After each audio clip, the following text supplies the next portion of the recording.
Captain's report, February 4th, 2531. 5 years. 5 long years. That's how long it took us to get Harvest back. Go, go, go!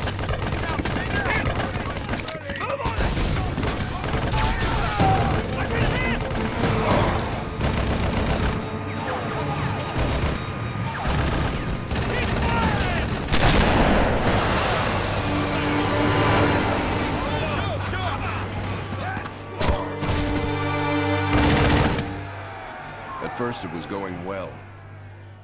Then setback after setback.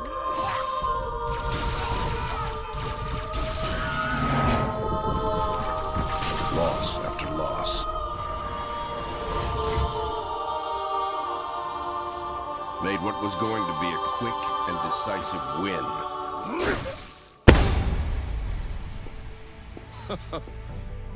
Look familiar?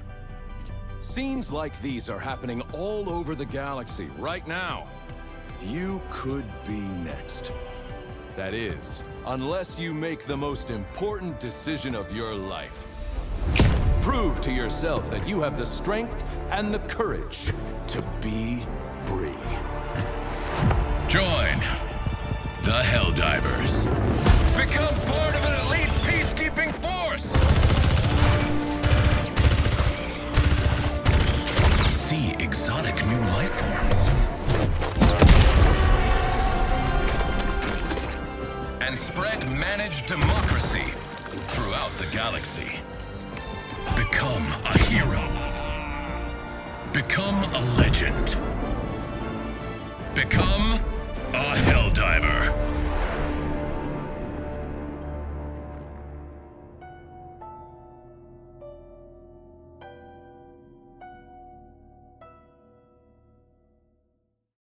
This video is brought to you by Raid Shadow. Nah, I'm just fucking about. The game begins on the UNSC Spirit of Fire. Hard name, by the way. Captain James Cutter is recounting the events of the last 5 years during humanity's retaking of Harvest. Harvest is the planet they're on in this cutscene, and is also the first human planet that the Covenant, the evil aliens, found 6 years ago in 2525. And the Covenant initially absolutely wrecked this place. It took 5 years, setback after setback, loss after loss, that turned what was going to be a quick and decisive win into 5 years of hell.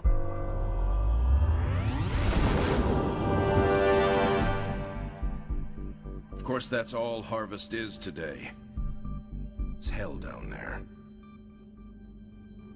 But now it's ours again.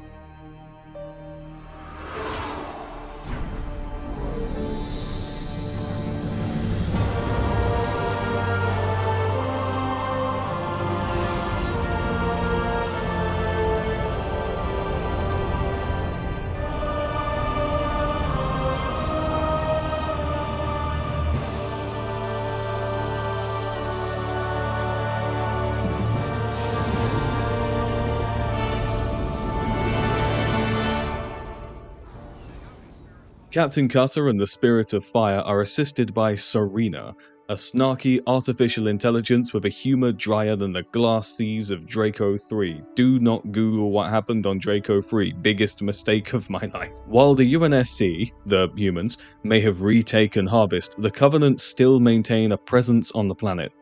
Cutter sends Sergeant John Forge, a 100% Grade A Marine with a square jaw and balls of solid titanium A, to investigate because They found something in the ice.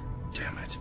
That complicates our mission. it very much does, but the United Nations Space Command isn't just full of lantern-jawed heroes, no, it's got brains too. Enter Professor Ellen Anders, a brilliant scientist and expert on the Forerunners, ancient aliens, don't worry about it, acting as a civilian liaison from ONI to the Spirit of Fire. ONI stands for the Office of Naval Intelligence, a shadowy organization infamous for orchestrating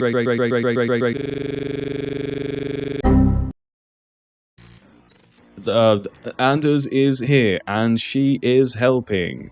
The alien bastards are shacked up near the North Pole, and they've uncovered a structure in the ice. Forerunner artifacts are like crack to the Covenant. It's kind of their whole thing. Their love for smoking that Forerunner green is actually the reason the war started in the first place, but I can't get into it. We would be here all day. Cutter gives the order to re-establish Alpha Base and kick the aliens off that site. Sergeant Forge strongly objects to Anders coming down to the surface on the first Pelican dropship, and she rolls her eyes, setting up what 12-year-old me genuinely thought was going to be the start of a will they, won't they romance. Sure, Forge already has a kid, but come on, it's 2531. Alpha Base has been done up dirty by the Covenant, so it's up to Forge to rally the retreating Marines and get Alpha Base back under UNSC control. The mission is basically just the tutorial in case you didn't actually do the tutorial. It just makes sure that you understand the way movement and combat work, you save a few Marines, splat a few grunts, and get the boys back together to clear the base of anything purple. Bip, bap, bam, and the base is back in our hands. Well, now that was the most fun I've had all week.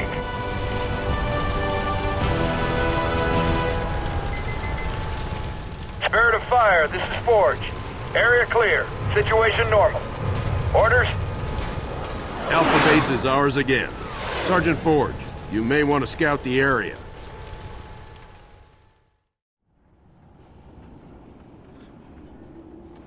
Cutter tells Forge to scout the area, so he's being sneaky.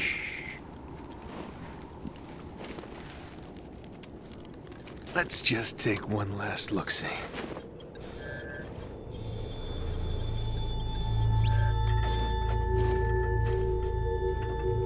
The Hierarchs grow impatient. We can delay no longer. What if the infection defiles the relic? I care not for your little life. Open the relic.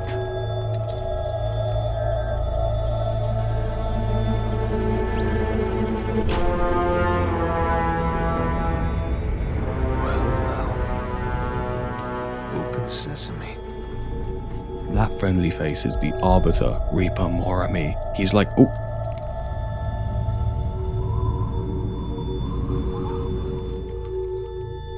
He's like the regional manager of the aliens. He answers to the long neck boys, we'll get to them in a bit. Back on the Spirit of Fire, Cutter and Anders are discussing Anders' desire to go down to the surface despite the danger.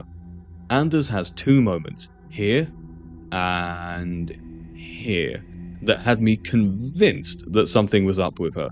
I actually remember turning to my older brother when I was 12 and he was 14 and going, I bet she's the villain. Oh, there he is, the long neck boy I mentioned. That's the Prophet of Regret. He's one of the Covenant's 3 leaders alongside the Prophets of Truth and Mercy. See, he's like an aggrieved regional manager. Regret's all like, we need to cut costs by 12%, Arbiter. And he's just like, fine.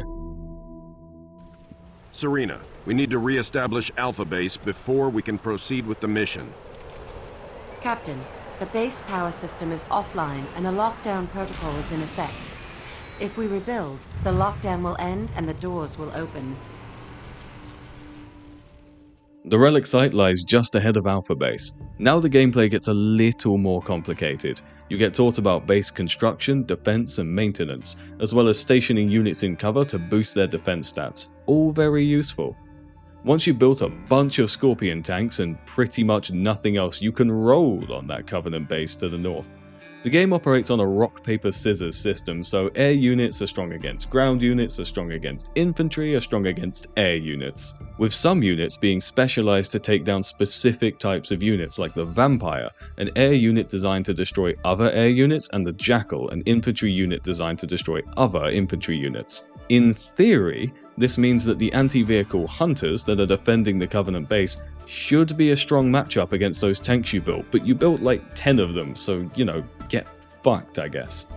There is a okay, so there's a shield. It only lets infantry pass through, so don't actually build like 10 tanks, build like 9 and a couple of dudes to run through and blow up the generator. With the Covenant resistance crushed and the stupid wall taken offline, Forge and the gang race through the breach to offline the detonator before the Covenant blow this place sky high. Good work. Prepare for new orders.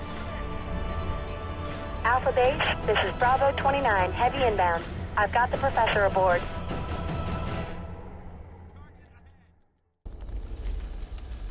Sergeant, is this what the aliens were after? Seems so, ma'am. They sure paid a price trying to defend it. All quiet now.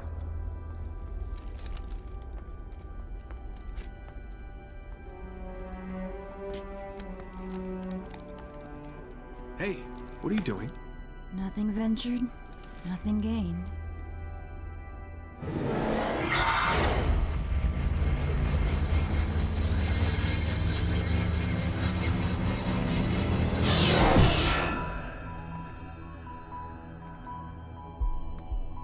Now that's not what I expected.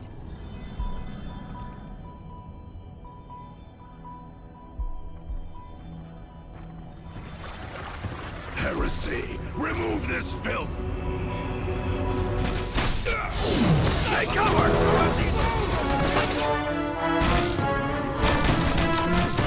These guys just don't know when to quit.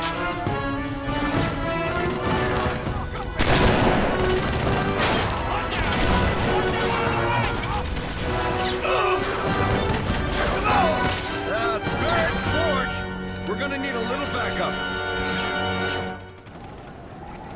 Forge has been... This is Forge. We've been ambushed at the relic site. I'm pinned down with Anders. We've taken heavy losses.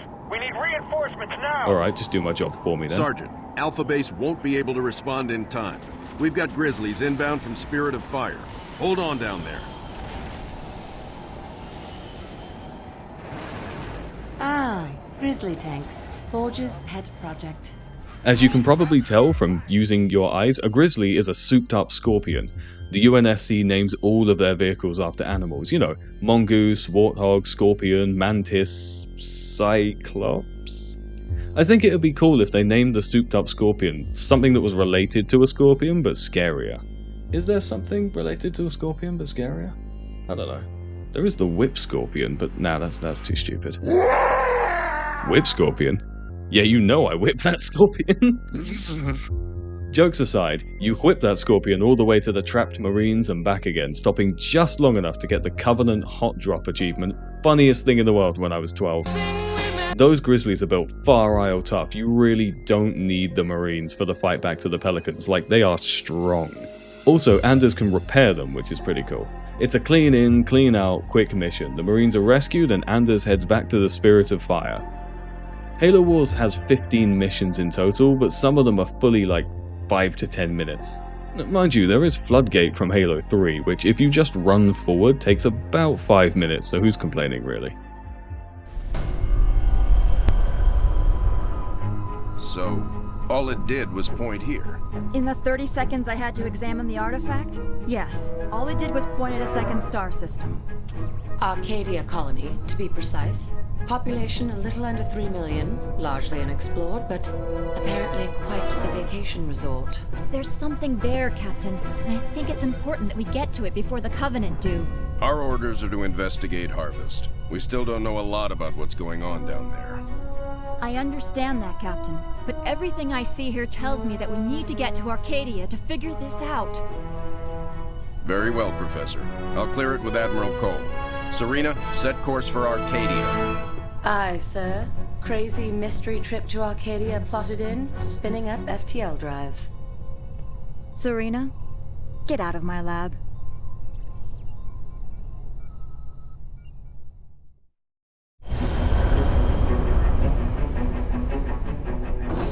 Serena, situation update, please. 2 Covenant vessels came out of slip space near Arcadia. The Belfast, Pillar of Autumn, Texas, and Armstrong engaged immediately, and caught one with its shields down. We lost the Texas and Belfast. The Armstrong is venting atmosphere, and Autumn is badly damaged. The second vessel is engaged in surface activity. What kind of surface activity? Unknown. Wait, I'm getting a signal. Audio only. We're being overrun. Alien forces are inside the city limits and approaching the spaceport. We're still evacuating civilians. We need help. Getting visuals now, Captain.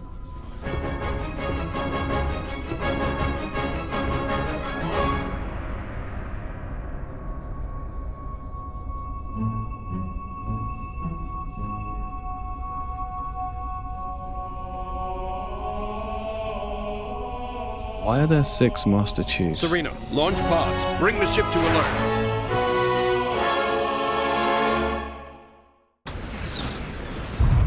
to fire. This is Arcadian Patrol. Civilians entering the city are getting blocked by hostile forces. We need to clear that area. Can you assist? Arcadia Ground Control, this is Forge. We're inbound to aid in evacuation efforts. Help is on the way.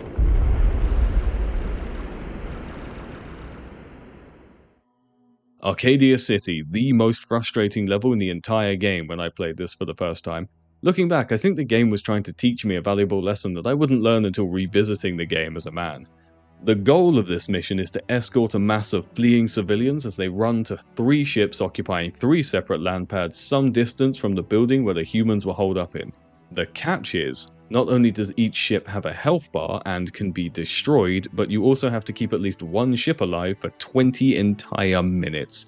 It is incredibly difficult, especially on higher difficulties. Like, how was I, in 2009, supposed to keep all of these ships alive as they're constantly attacked by Banshees and Wraiths? That's completely unreasonable. Like, how was I supposed to not... Oh... Of course. That's the lesson, isn't it? Of course 12-year-old me wasn't supposed to save all of those civilians. Ensemble wanted to teach Little Tubis a lesson. They wanted me to build 15 Hornets, nothing else, and only defend Landing Pad A as the Covenant extinguished hundreds of souls. I see it now. My eyes have been opened. This mission, this is a trolley problem. That ship is a trolley. And I'm the problem. Anyway. T-minus 5, 4, 3, 2, launch. All systems green, clearing launch platform. Good luck down there. Hornet on station.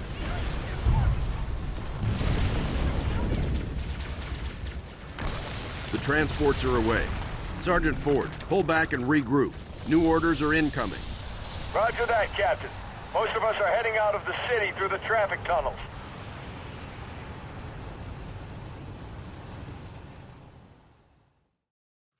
The Covenant are right on our ass! Keep moving! We cannot lose our foothold on Arcadia, gentlemen. Secure a defendable position and hold it until we can reinforce you.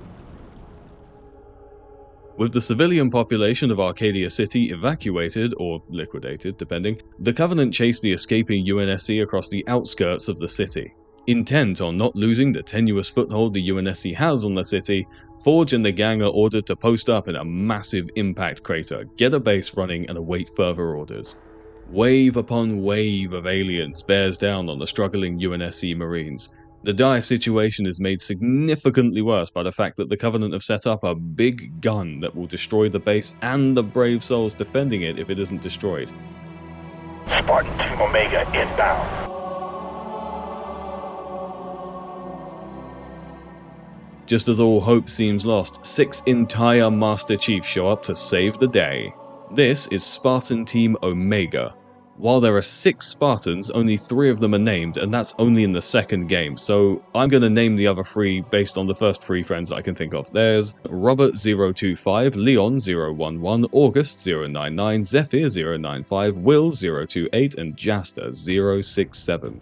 With the help of 6 Mr. and/or Mrs. Halos, the UNSC claws their way out of their defensive position, overruns the big gun, and pushes on to destroy the Covenant base, ending both the mission and the only time you get to control Team Omega.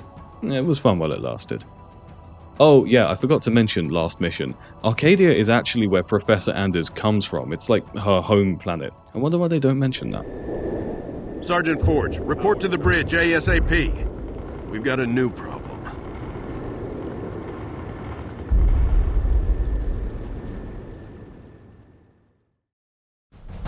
So, it's an energy shield that they can deploy on the planet. Yes, Captain. We can't see through it. The Covenant are up to something. Agreed. We need to find out what that is. Can we use the ship's cannons and take it out directly? We may destroy whatever's under there. Covenant shield technology is susceptible to superheated plasma. Aren't we field testing some plasma-based rhinos? Pillar of Autumn inventory shows they have some prototypes. It may take some time to get the right power settings. I'll need to be on the ground to do that. Professor, Sergeant Forge, let's get that shield down. Babysitting again? See, that look right there. I was convinced that they were going to be a thing. Well, this little field trip is a bust. Anders, is there anything out here except for that huge alien dome thing? Scans seem clear. Shall we see what's inside?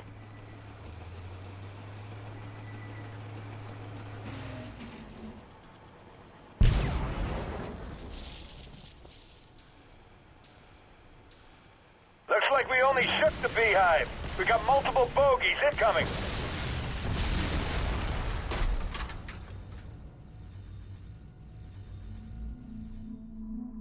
One lazy segue later and there's a new problem. There's an energy shield that they can deploy around the planet and our heroes cannot see through it.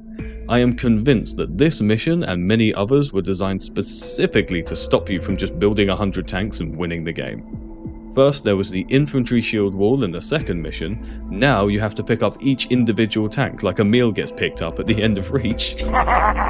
Also, the Covenant literally will not stop attacking the left side of your base for this entire mission, so for God's sake upgrade those turrets. Put Rhino in Pelican Mouth, put Rhino in Mouth, Pelican Rhino, you will not regret putting the Pelican in the Rhino. After some trouble you get 3 Rhinos in place, and it does make a tiny little hole, but we're going to need something bigger if we're going to uncover what delights lie beneath the shield. Locusts! My beautiful boys. Sidebar, if you ever catch me at the LAN party, I am 100% building nothing but Locusts, or Banshees.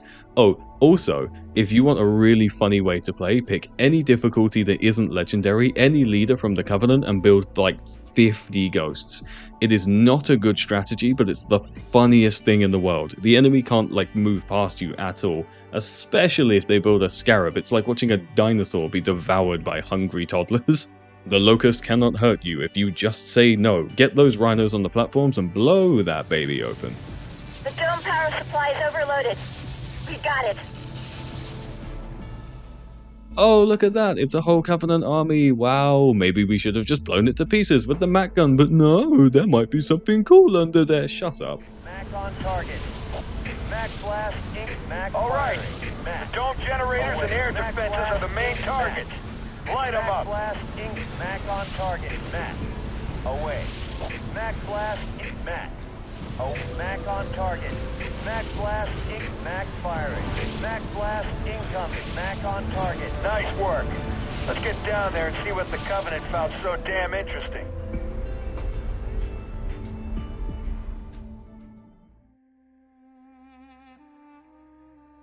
Continuing with the theme of the Arbiter being an aggrieved middle manager, he's complaining to Regret that he feels that his invaluable team-building experience and project management skills are being underutilized in the current work environment. Regret tells him that they will be leasing a brand new fleet of trucks for the company and will soon be able to completely outstrip the competition. Jokes aside, the Arbiter is annoyed at having to spend so much of his time searching for Forerunner technology and would really rather just kill humans with his swords. But Regret reassures him that they'll be able to activate the Forerunner dreadnoughts that you can see floating around them, and that he needs to go and kidnap Anders to do that. Only humans can activate Forerunner tech, it's a whole thing. I mean, I could sit here for the next 45 minutes and explain ancient humanity and the mantle of responsibility, but like, what do I look like, Hidden Xperia? Of course not. He's much more handsome than I am.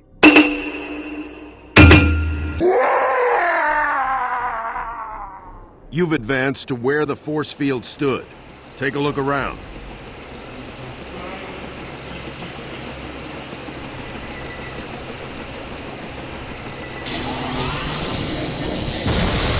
What was that?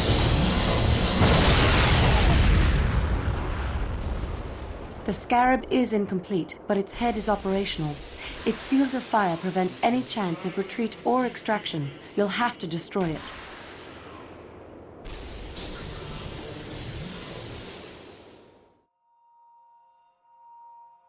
Oh great, it's not just an entire Covenant army, it's a Super Scarab!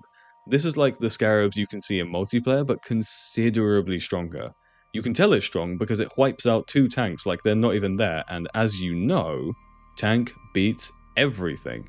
I'm sure the UNSC feel very silly now, having decided not to Mac blast the hell out of the dome. Still, trying to make the best out of a bad situation, like the plucky optimist he is, Forge leads his forces in a lethal game of cat and mouse as the Scarab's massive head swings from side to side, atomizing everything it comes across. Of course, there are several power nodes hidden around the map that you can destroy to slow the sweeping annihilation beam down, especially when it starts to blast through the only wall protecting the base from superheated death.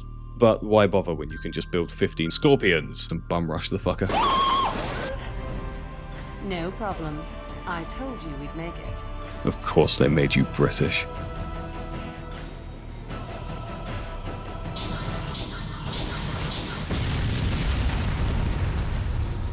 The Scarab is destroyed. Victory is ours today.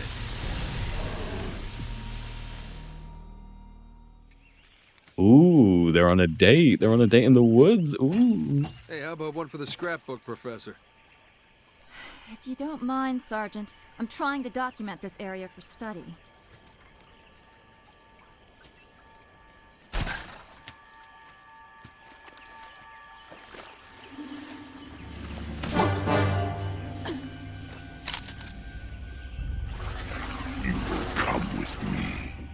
Why don't we put the lady down and talk about this man to freak? As you wish.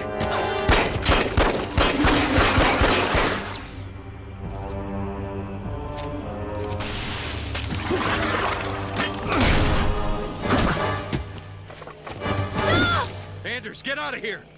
I'll come quietly if you let him live. Man, I love this part of the story. The Arbiter has absolutely zero reason not to kill Forge here, but just decides it's not worth it and drags Anders away. I'm telling you, real tired middle manager core right there.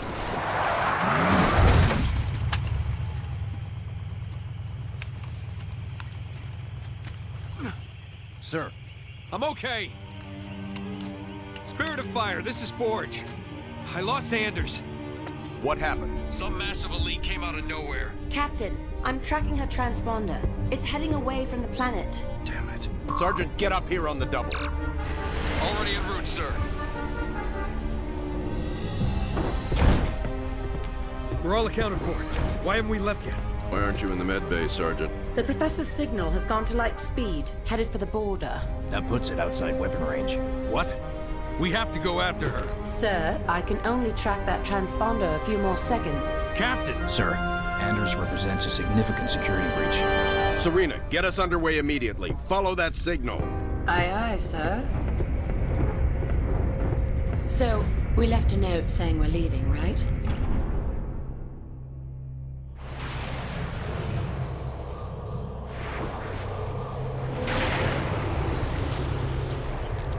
Where the hell are we, Serena? We're in orbit around a planet in the middle of... Actually, I'm still working on that, sir. Anders? The Covenant vessel we pursued appears to have taken cover on the planet's surface. I have rough coordinates. Any sign of other Covenant activity? Not that I can detect. Although this world is giving off some pretty crazy readings. Get Forge down there. I believe he's already aboard a Pelican, awaiting your word.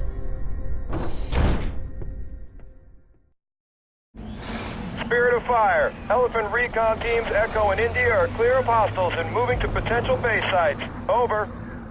Roger that. Sergeant Forge, you will need to clear that fire line just ahead of your location and get to your beacon. We'll follow up at that time. The beloved Elephant mission. No, not the other one, this one.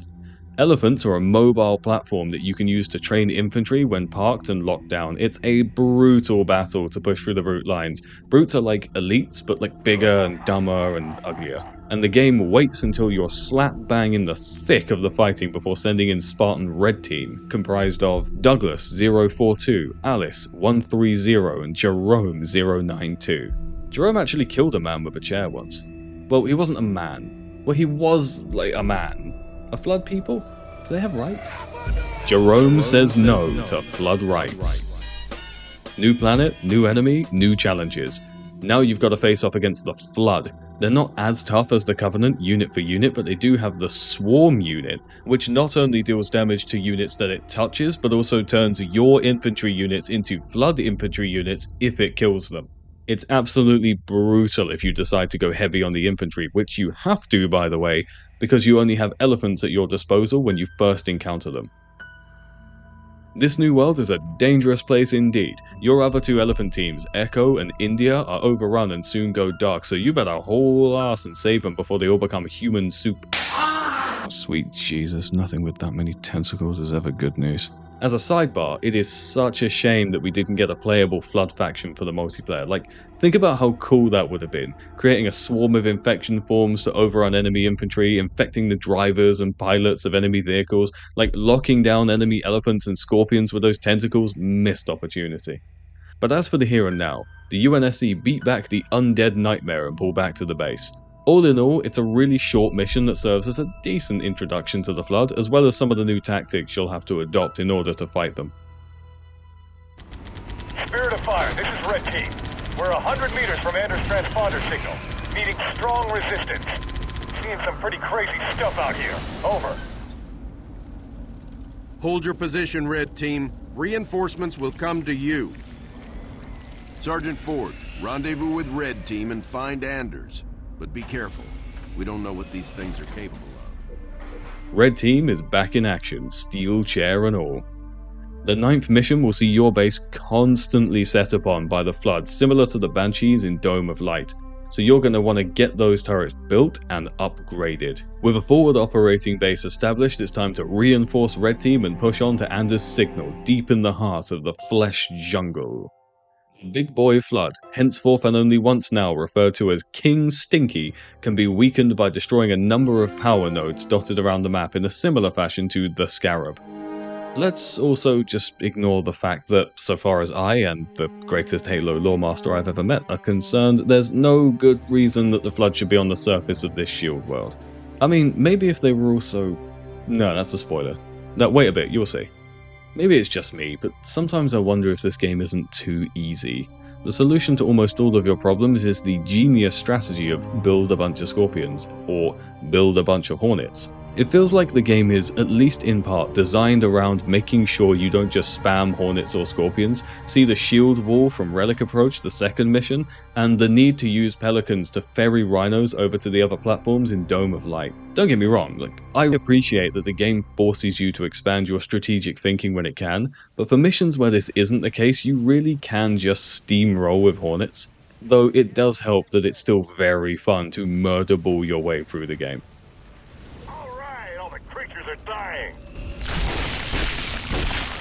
Captain, as soon as that creature died, I picked up a new signal just east of here.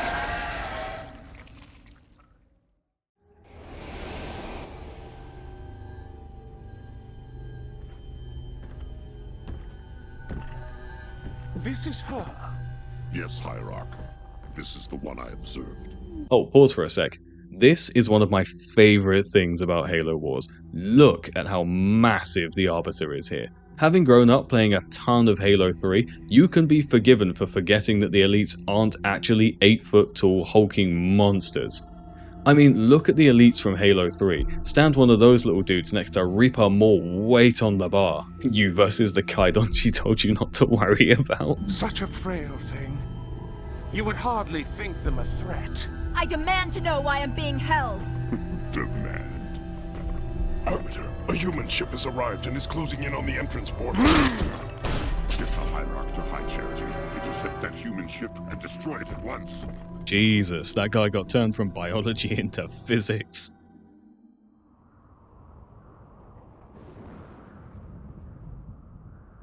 Nothing but ocean. Are you sure this is it, Serena? Fairly sure. Initiating a deep scan. Docking. Cleansing. That's not right. Captain, you're not going to like this.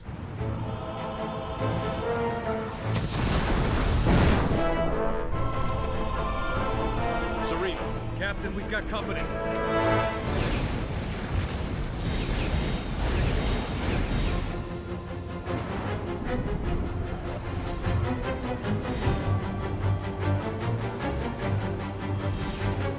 All hands engage. Serena, I've got troops out there still. Get them back on board now. Captain, I can only hold this position a few minutes at the most. Now, Serena! Recalling surface squads so we can all die together. Aye, sir. 3 platoons inbound, designating them Alpha, Bravo, and Charlie. Red team? They're with Charlie, sir. That could be a problem. We can't evac those trapped Marines until the air is clear. Let's be about it, people.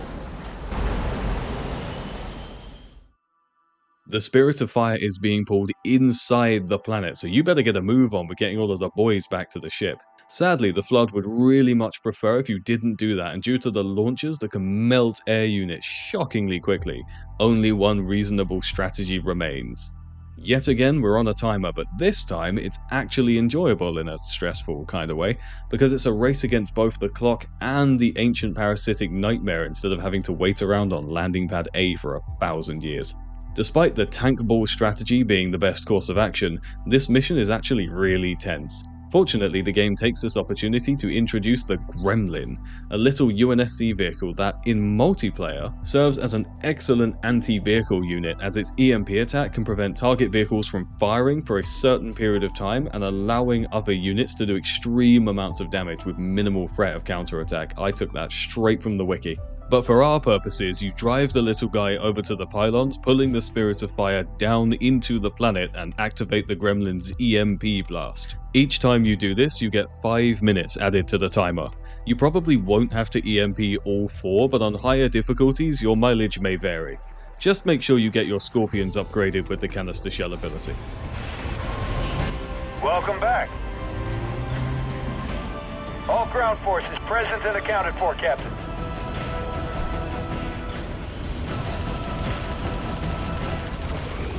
Good work. Serena, final evac from planet surface inbound. Prep airlocks.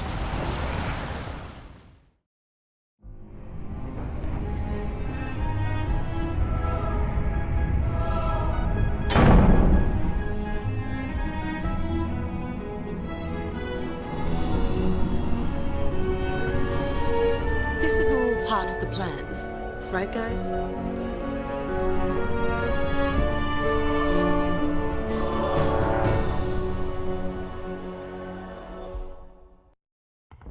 Serena, report. What's going on here? Best guess, we're being pulled through some sort of docking system. That alien life form followed us in. We have a significant infestation on the aft quarter. Forge, get out there and get those things off my ship. Everybody's back aboard the ship. Unfortunately, so are the Flood. The UNSC doesn't know it, but if the Flood can overrun the ship and make it past containment and into the core of Trove, the shield world they're on, then they might be able to overwhelm the Covenant and seize control of the Forerunner dreadnoughts. Given how much of a battering the Anodyne Spirit shrugged off in Halo 3, I don't think it's a stretch to say that if the Flood can gain control of these ships, it would most likely spell the end of humanity, and maybe the Covenant too. So it's probably a good idea to get some units on the field and scrub the deck clean of infection before they can seize the airlocks. We got Spartans on deck and automatic turrets to bring online. Once again, leaning on the firepower and maneuverability of the Hornet Ball is a solid strategy, as you'll be running up and down the length of the ship multiple times.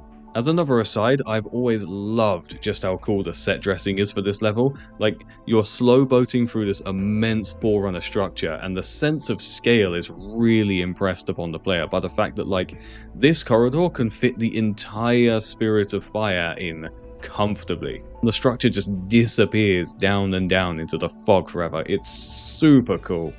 Although the units themselves aren't super detailed, which is fine for this kind of game, I still really love the art direction and how compelling the environments look. For a game not developed by Bungie, this just oozes Halo, you know? While our heroes are busy clearing the rest of the Flood off the hull, I realise I've forgotten to mention skulls. Each mission has an optional side objective that, if completed, makes a skull appear on the map that can then be picked up. Like the other Halo games, these skulls are difficulty modifiers. There's Grunt Birthday Party, which makes grunts explode into confetti when they die, Fog, which just deletes your minimap and increases your score multiplier, and the fabulously named Wovwoo, which makes Scarab shoot a rainbow made of pure love and hearts. And that's just 3 of them. There's also black boxes hidden in each mission, which unlock new events in the Halo timeline section, which details notable events in the, well, Halo timeline. Oh, hold on, there's something happening. The aliens. It's trying to clean our hull. Take cover out there.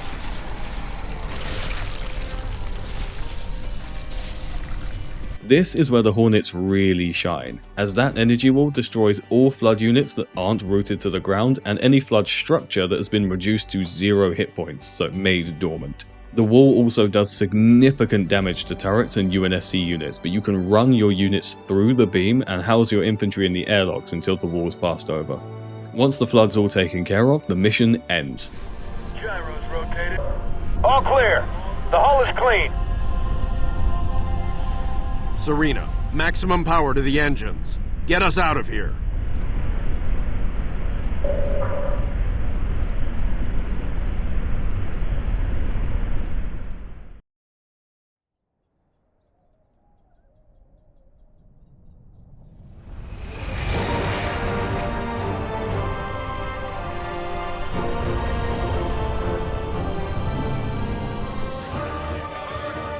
Hard starboard. Hard starboard, aye.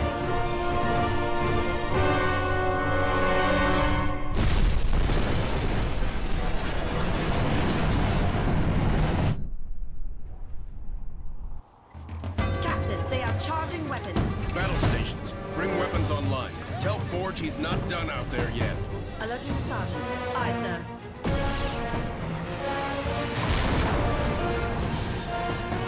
So, am I the only one freaked out by the fact we're inside the planet?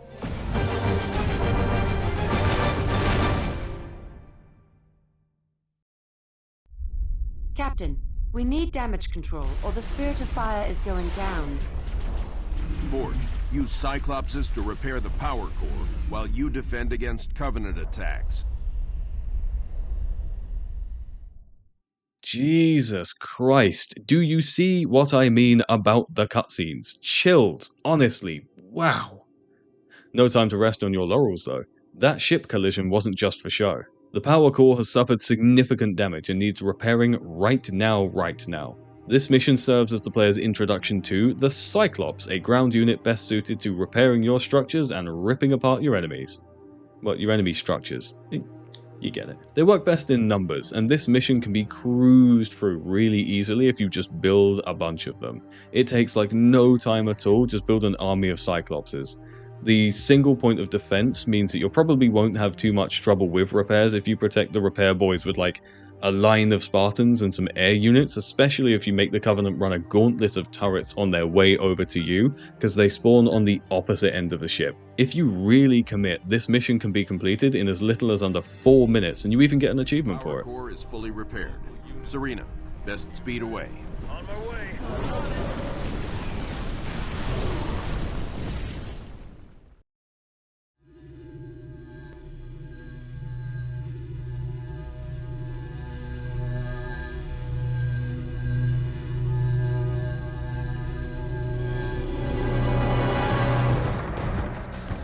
Restraints off.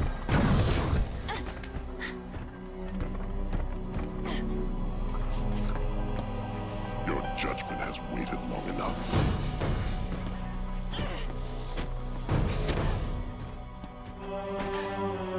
Just get it over with.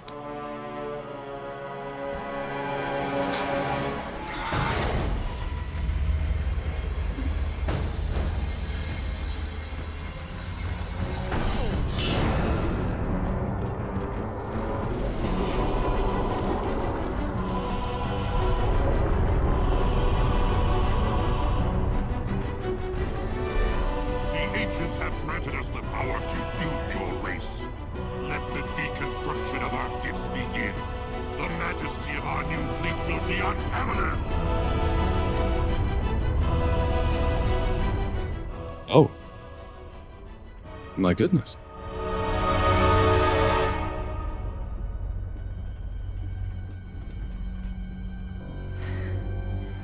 Nothing ventured. Surface.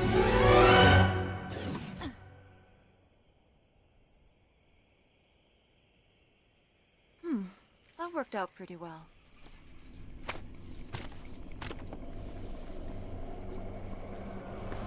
Or maybe not.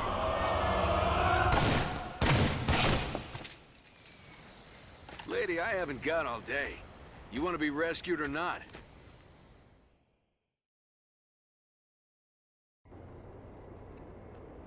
Where Yes. to? So what? No thanks for rescuing me, Sergeant? Moving out! Later. The Covenant are assembling a huge fleet. Suddenly this LZ doesn't look so good. Spirit, we're gonna need backup.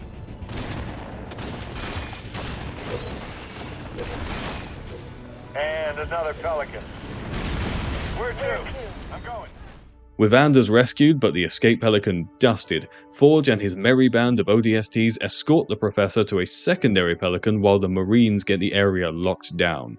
In this case, locked down means building and controlling 4 bases scattered around the map. I really appreciate how the campaign is constantly teaching the player mechanics and concepts that'll be useful in multiplayer. Even this late in the game, Halo Wars still has things to teach you. This time around, it's about how to manage, defend, and maintain several different bases, which is a skill you are going to need in multiplayer. John, I think I know how to stop the Covenant. I need to get to my lab. Baby steps, Professor. Let's try not dying first. Moving. Ready to rock. Ah, Locusts. Appropriate for the build a bunch of bases mission. These guys will cut straight through a base if you let them, especially in numbers. Fortunately, they are pushovers on their own if you can close the distance and have hardly any HP once you burn through that shield. The first base is relatively easy to bring down, especially if you have your Spartans hijack enemy vehicles. Much like the teleporters, another thing you're going to be seeing on some of the multiplayer maps are these neutral buildings that you can spawn Forerunner Sentinels from. It's a great way to get some cheap air units into your army. Oh, speaking of lessons, a Scarab. With legs this time. Except this time, you're the teacher. The Scarab hardly needs an introduction, but for the 7 of you that aren't familiar with Halo, the Scarab is a Covenant super weapon with a whole bag of hit points and a very big laser to make the bad man go away. It's basically a giant locust, which of course means it's a base killer. Well, it's an everything killer. And what are we here to do? That's right. Provided that you've built enough turrets to defend your bases, you now basically have free reign for the rest of the mission. Just make sure you drop a healing circle on the big guy every now and then. The Covenant aren't likely to leave another one of these just lying around. Also, I love that the objective for taking the Scarab is listed as optional, as if you're going to see the strongest unit in the game and go, no, I shall build more gremlins. Captain, the area is locked down. Anders done with her skull session? The Professor's filled me in. Good work, Sergeant. Stand by for mission briefing.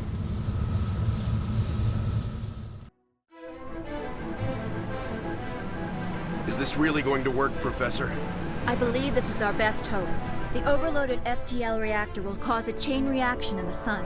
Enough to destroy all the ships here before the Covenant can get a chance to make anything from them. Well, put simply, Captain, our reactor will cause the sun to go supernova, leaving nothing here but dust. That's the weak part of this plan, if you ask me. We've no way home without that reactor. One problem at a time, Serena. If the Covenant get their hands on these ships, it will mean the end of the war. We'll take our chances here to give humanity some hope. I know it's been a tough call, Captain. But it's the right one. Spirit of Fire, this is Forge. She's buttoned up and ready to go. Deliver that package safely, Sergeant. Keep the coffee hot. I'll be back before you know it. I'll be monitoring you from here, Sergeant. Well, it'll be pretty obvious if he succeeds. This is Victor 397. Stabilizers out. We can't carry her. Going down. Clear the area. We are dropping cargo.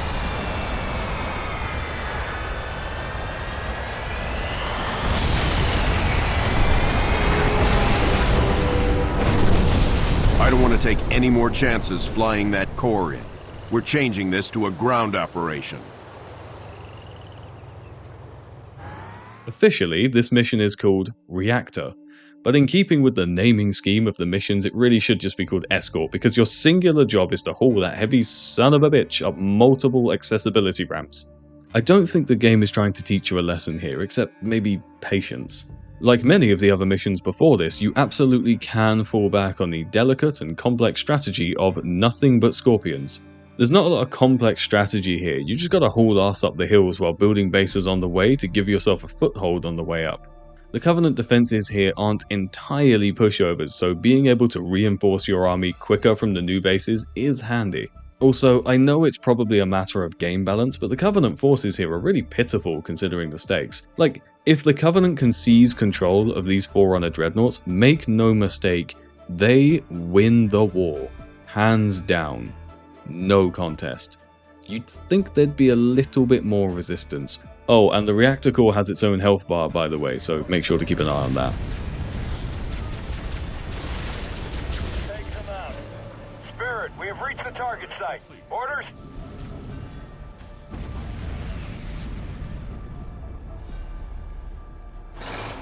Sergeant, engineers are on their way to rig the core.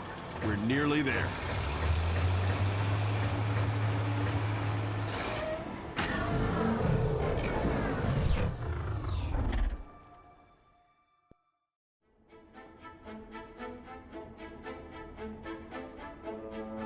Gentlemen, we're burning sunshine here.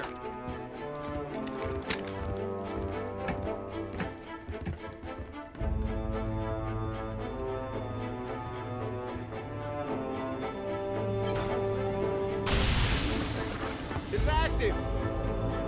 Sergeant. Lieutenant? Take care of those elites. He's mine.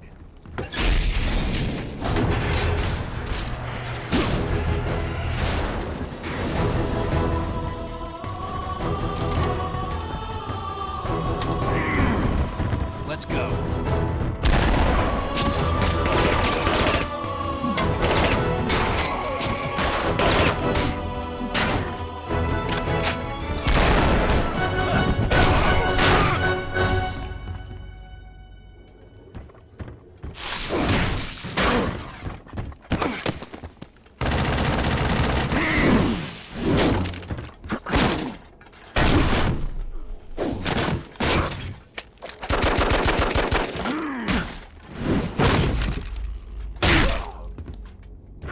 Like the rest of your race, weak and undisciplined.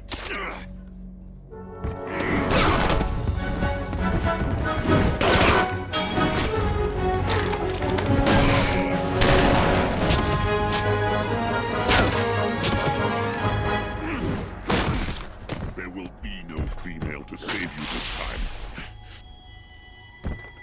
Look me in the eye and say that. As you wish.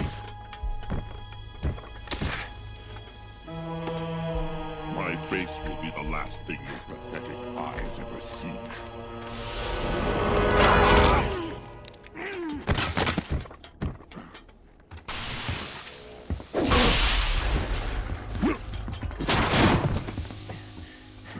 And for the record, I would have kicked your ass the first time if the lady hadn't stopped me.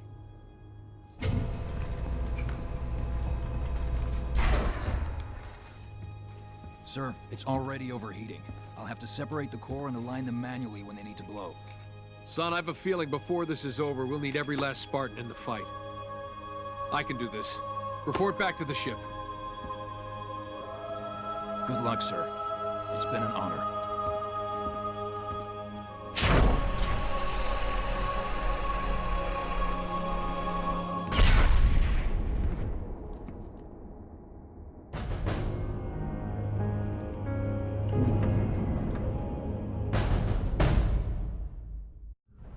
Captain, the exit passage has been sealed. Our escape is blocked. Ground teams, find a way to open that portal or we're all dead. The portal has 6 doors. You'll need to open them in the correct order.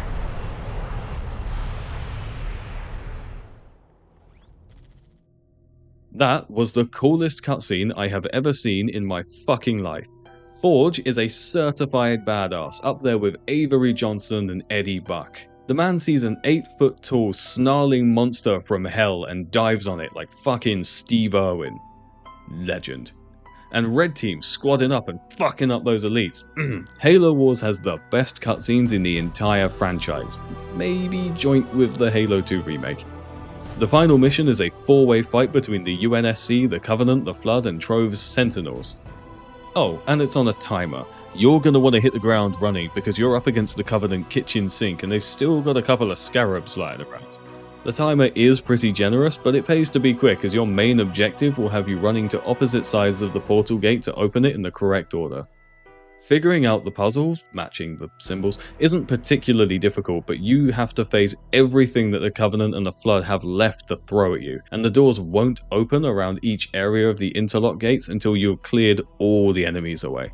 By this point, you already know what the Tubus-approved certified strategy is, but it always pays to have a couple of buildings ready to switch to Hornets in case you suddenly have to pivot. Remember that air beats vehicle, and you're going to have to face down a scarab or two before you can boogie-woogie on out of there. It probably would have been a good idea to have mentioned leader powers ages ago, but for this last mission you get access to the entire selection. A real trove, if you will. If you pick a UNSC leader in multiplayer, you get access to one of 3 leader powers which are accessed from the same menu as the healing circles and Pelican transport. Cryo Bomb for Anders, Carpet Bomb for Sergeant Forge, and the Mac Blast for Captain Cutter. These powers are meant to balance out against the fact that each of the Covenant leaders is a playable unit in multiplayer and gets their own powers. Emphasis on meant to. During this mission you get all 3, so make good use of them while you can. A properly timed cryo bomb to lock down a scarab can be the difference between winning an engagement and getting spread across the map like a 5-star duck liver pate. You also have access to the UNSC's finest non-Spartan soldiers, the Orbital Drop Shock Troopers, or Helljumpers, ODST, Helljumpers, ODST pods, Helljumpers, ODST pods launched. Oh yeah, get used to hearing that a lot.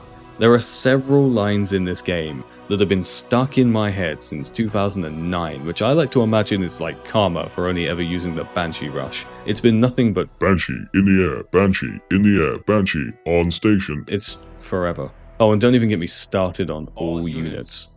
Oh, more on that point actually. Ensemble did an amazing job with the voice work. Not just Forge, Cutter, Anders, the Arbiter of Regret, and the others really knocking it out of the park, but the unit barks as well, the things they say when they attack and when you move them. It's testament to a job well done when you can hear the same line thousands of times and still think of them fondly.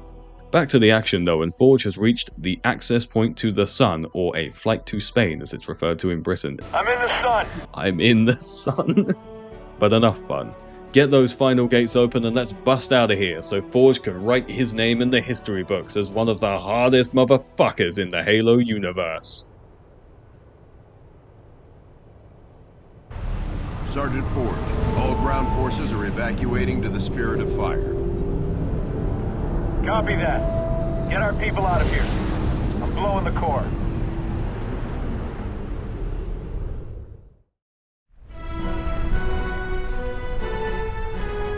Hangar Bay reports all crews checked in. Then let's not outstay our welcome. Best speed away. Captain, the gravity field from the sun is expanding. We're not going anywhere. Let's see if we can't turn that to our advantage. Serena, plot a course that takes us into the sun. We're going to slingshot around it. Threading a needle while accelerating around an exploding star inside a planet that's falling apart? Well, sure. Why not? Serena, can you do it? It's done. You might want to hold on to something. Closing your eyes might help too.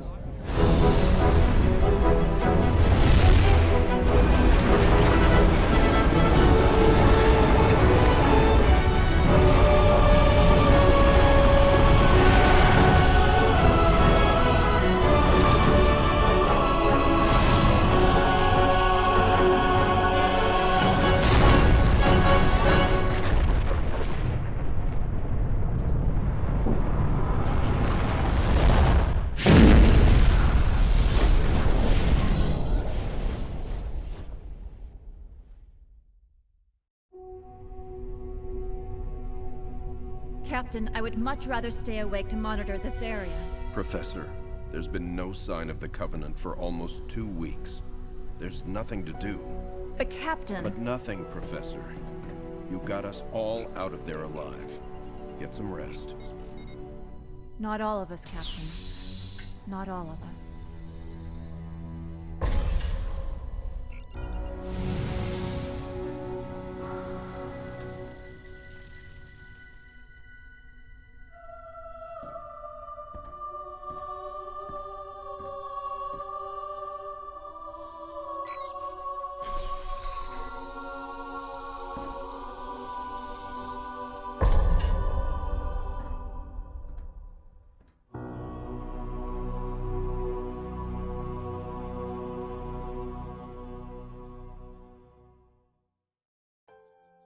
And that, champions, is Halo Wars, a beloved and worthy addition to the franchise that's still remembered fondly by Halo fans even, oh my god, 16 years after its release. Ugh. If you haven't played it in a while, go back and do so. And if you've never played it before, then I'm sorry for spoiling the entire game. There's still plenty of stuff I didn't cover, least of all multiplayer, so there's still so much here for you to discover for yourself. Thank you so much for watching. Farewell, champions.